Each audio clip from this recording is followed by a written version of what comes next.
नमस्कार दोस्तों, स्वागत करता हूं एक नई कहानी में। आज हम आपको ऐसी कहानी सुनाने जा रहे हैं जिसको सुनकर आपकी रूह कांप जाएगी।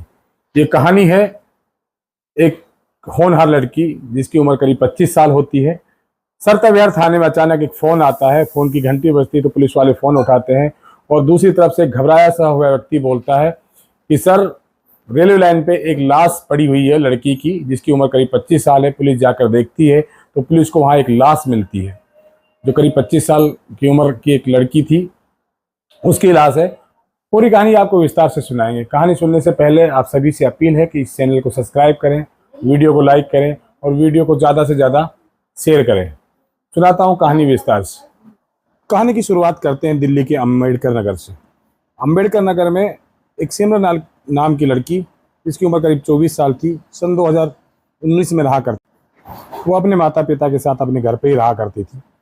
बहुत ही मित्र स्वभाव की लड़की थी, बहुत ही मधुर व्यवहार था उसका, सभी से प्यार से बोलना, सभी की बातों को मानना, इस तरह की दिनचर्या थी उसकी, इस तरह का स्वभाव था।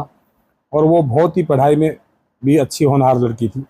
अपने माता पिता के सपनों को सजोकर पंख लगाकर उड़ने की चाहत लिए हुए सिमरन एक दिन करीब सुबह 25 फरवरी 2019 को लगभग 10 बजे सिमरन अपने घर से किसी काम का कहकर घर से निकल जाती है।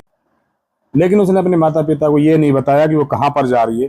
उसने ये कहा कि कुछ देर में वो लौट करके वापस आ जाएगी। घर वालों को ये बात अच्छी तरह से मालूम थी कि सिमरन काफ़ी दिनों से काम की तलाश में है।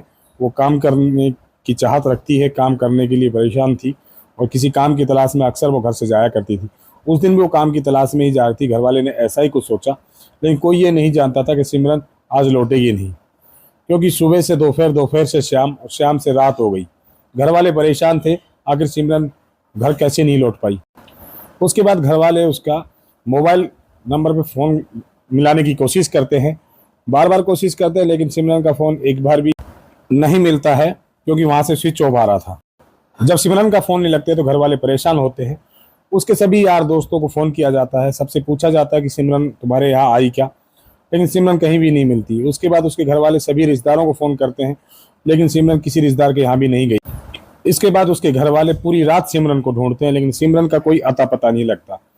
रात गुजर जाती है, सुबह हो जाती है, तो सिमरन के जो पिता होते हैं वो जाकर के अम्बेडकर नगर थाने में ये रिपोर्ट लिखवाते हैं कि सिमरन नाम की लड़की है उनकी और वो अचानक गायब हो गई है। सुबह काम की कह करके घर से गई थी और दोपहर तक आने की बात कही थी, लेकिन वो अभी तक नहीं लौटी। हमने सब जगह फ़ोन किया, सभी यार दोस्तों से पता किया, सभी रिश्तेदारों से पता किया, लेकिन सिमरन का कहीं अता पता नहीं है।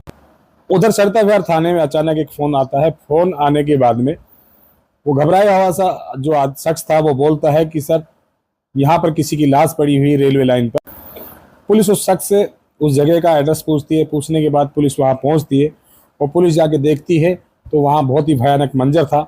सबको फर्स्ट टाइम देखने से ऐसा लगता था कि यह एक आत्महत्या का मामला है और उसको आत्महत्या का मामला ही बनाने की कोशिश की जा रही थी। पुलिस बॉडी की अच्छी तरह से छानबीन करती है तो पुलिस वाले की नज़र उसकी गर्दन पे पड़ती है, जहाँ पर नीले निशान थे, काले हुए पड़े थे। ऐसा लगता था उसके साथ मारपीट की हो या किसी ने जोरदार गला दबाया हो। उसके बाद पुलिस पूरी बॉडी की तलाशी लेती है। बॉडी की तलाशी लेती तो उसके कपड़े में लिपटा हुआ उसका एक मोबाइल फ़ोन और एक लेटर मिलता है। उस लेटर पर लिखा होता कि मेरा नाम सिमरन है, मैं दिल्ली के अम्बेडकर नगर की रहने वाली हूँ और मुझे आरुष नाम के एक लड़के से प्यार हो गया। लेकिन बाद में मुझे पता चला कि आरुष शादीशुदा है, लेकिन फिर भी मैं आरुष के साथ थी, मगर आरुष की माँ हमारे रिश्ते के खिलाफ़ है और मैं आरुष भी अपनी माँ के साथ हो गया है और अपने दो दोस्तों के साथ मिलकर मुझे टॉर्चर कर रहा है और अगर मेरी मौत हो जाए तो मेरी मौत का जिम्मेदार आरुष और उसके दो दोस्त ही होंगे। ये सब बात लिखने के बाद नीचे लेटर में आरुष का पूरा पता और उसका मोबाइल नंबर वो लिख देती है।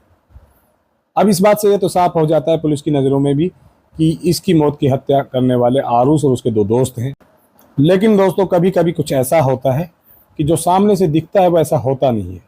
इस केस में भी कुछ ऐसा ही था। जिस लेटर को लिखा गया था वो ऐसा नहीं था। इसकी पूरी सच्चाई खुलने के बाद में आप भी सोचने पे मजबूर हो जाएंगे, आखिर ऐसा कैसे हो सकता है, ऐसा भी हो सकता है क्या।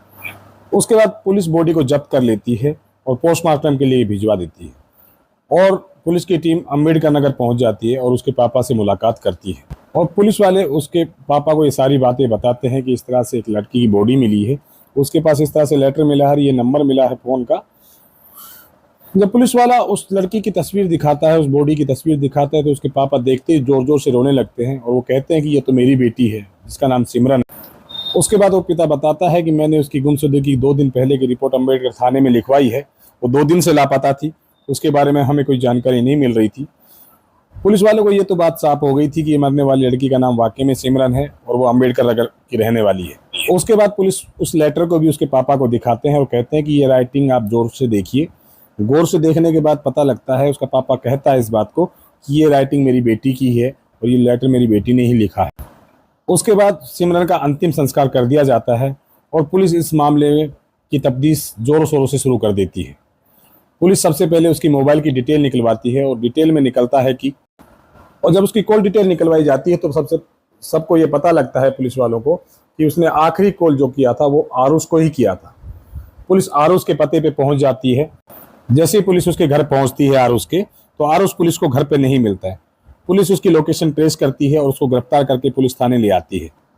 उसके बाद पुलिस की एक टीम होती है जो उसके 2 दोस्तों को गिरफ्तार कर लेती है जिनका जिक्र था उस लेटर में, और पुलिस सभी को गिरफ्तार करके बताती है कि तुमने सिमरन नाम की लड़की थी जो तुमसे प्यार करती थी, उसको तुमने मार दिया है, तुमने तीनों ने मिल करके।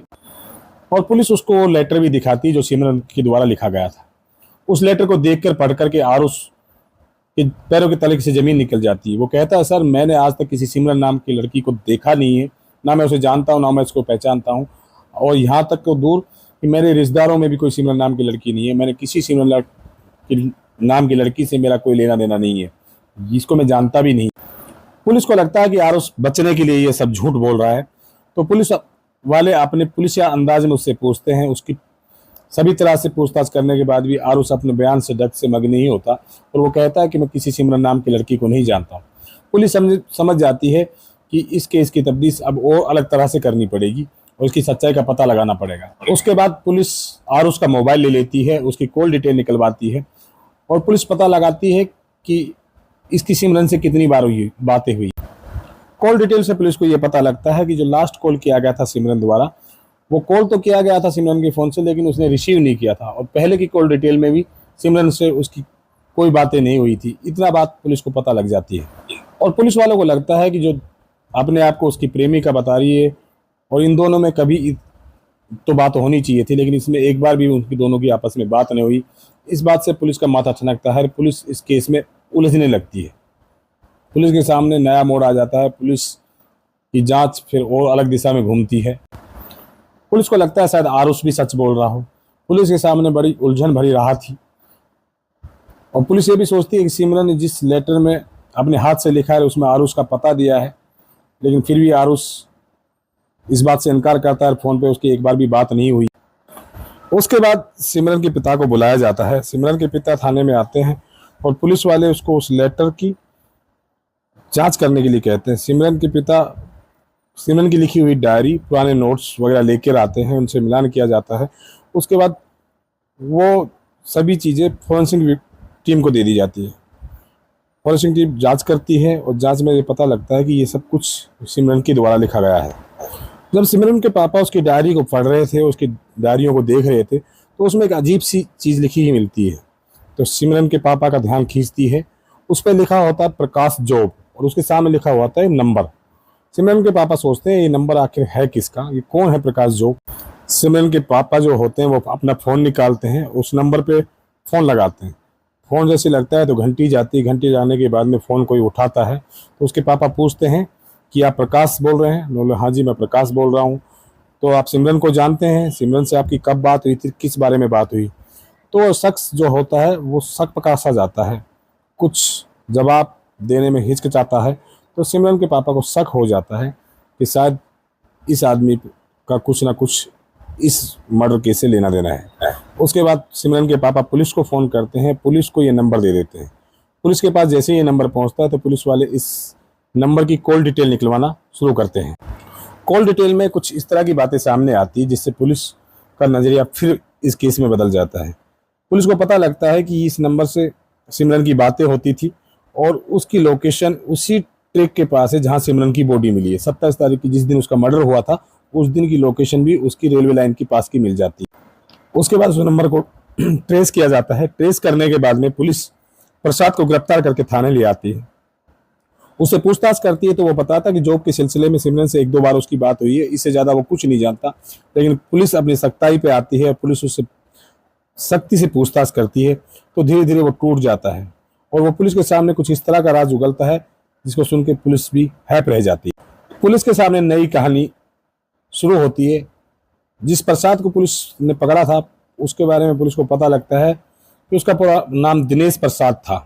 वह एक चोरी के केस में पकड़ा गया और उसे तिहाड़ जेल में डाल दिया गया था, जहां पर प्रसाद की मुलाकात होती है धनंजय और बंटी नाम के 2 मुजरिमों से। एक ही साथ जेल काट रहे होते हैं बंटी और धनंजय। उसी के साथ ये प्रकाश भी पहुंच जाता है और ये तीनों की आपस में दोस्ती हो जाती है। और एक दिन धनंजय और प्रकाश की लड़ाई बंटी से हो जाती है और बंटी से झगड़ा इनका आपस में बहुत ज़्यादा बढ़ जाता है। इन दोनों की हाथापाई हो जाती है पुलिस द्वारा और जेल में पुलिस जो होती है उनको पनिश भी करती है। इसी बात की टशन थी इन दोनों में और दोनों की जमानत होने के बाद वो बाहर आ जाते हैं और जमानत होने के बाद भी वो बंटी से इस बात का बदला लेना चाहते हैं कि न किसी तरह से बंटी से बदला लिया जाए। बंटी का एक भाई होता है जो आरुष होता है, उसी पे ये केस डालते हैं, किसी का मर्डर करके उसको मर्डर के केस में फंसाने की साजिश करते हैं। बंटी का भाई वही आरुष होता है जिसका सिमरन ने लेटर में नाम लिखा था और उसका घर का एड्रेस और फ़ोन नंबर पुलिस को मिल जाते हैं। शुरू में जो लेटर मिलता है उसी में वो आरुष के नाम का लेटर जो पुलिस को मिलता है। उसके बाद उनको पता लगता है कि सिमरन नाम की लड़की जो अम्बेडकर नगर में रहती है उसको काम की बहुत ज़्यादा तलाश है और उनको उनका वो शिकार मिल जाता है जिसका मर्डर केस में उनको फंसाने का प्रयास करते हैं। उसके बाद वो अपने दोस्त के जरिए उस लड़की तक अपने नंबर पहुंचाता है। नंबर पे उनकी बात होती है और वो उस लड़की को अपने पास बुला लेते हैं।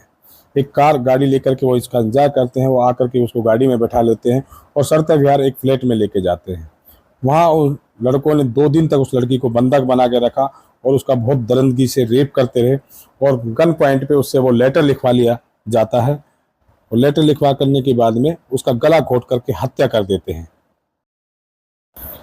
इनका साथ देने वाला उनका एक और दोस्त भी था जो उनके साथ हो लेता है। उस लड़की का रेप वो भी करता है और तीनों मिलकर के उस लड़की की लाश को ठिकाने लगाने के लिए गाड़ी में डिग्गी में रखते हैं और सरता विहार के पास ले जा करके रेलवे ट्रैक पे डाल देते हैं।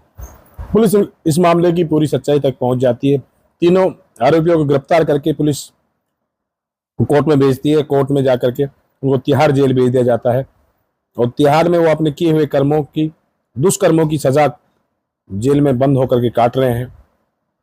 ऐसी है ये कहानी जिसमें एक हंसते खेलती बच्ची के साथ दरिंदगी की हदें पार की, जिसकी काम की तलाश थी, उसकी मजबूरी का फ़ायदा उठा करके इन लोगों ने उसके साथ रेप किया और अपने दोस्त के साथ बदला लेने के लिए, उसके भाई को फंसाने के लिए एक बेगुनाह बच्ची का यूज किया गया, उसका मर्डर किया गया, जो अपने माता पिता का सपना साकार करने के लिए पढ़ाई करके इस लेवल तक पहुंची थी कि वो उनके सपनों को साकार कर सके और उसी सपनों को साकार करने के लिए वो काम की तलाश में थी और काम की तलाश में ऐसे दरिंदों से जाके मिल जाती है जो उसकी जान भी ले लेते हैं, उसका रेप भी कर देते हैं, उसकी बॉडी को उठाकर रेलवे ट्रैक पे डाल देते हैं और किसी बेगुनाह को फंसाने का प्रयास किया जाता है। आपको कल एक नई कहानी के साथ मिलेंगे ठीक 8 बजे। जब तक के लिए जय हिंद, जय भारत। जब तक सतर्क रहिए, सावधान रहिए। कल मिलते हैं ठीक 8 बजे रात्रि। जब तक के लिए इस कहानी में बने रहिए।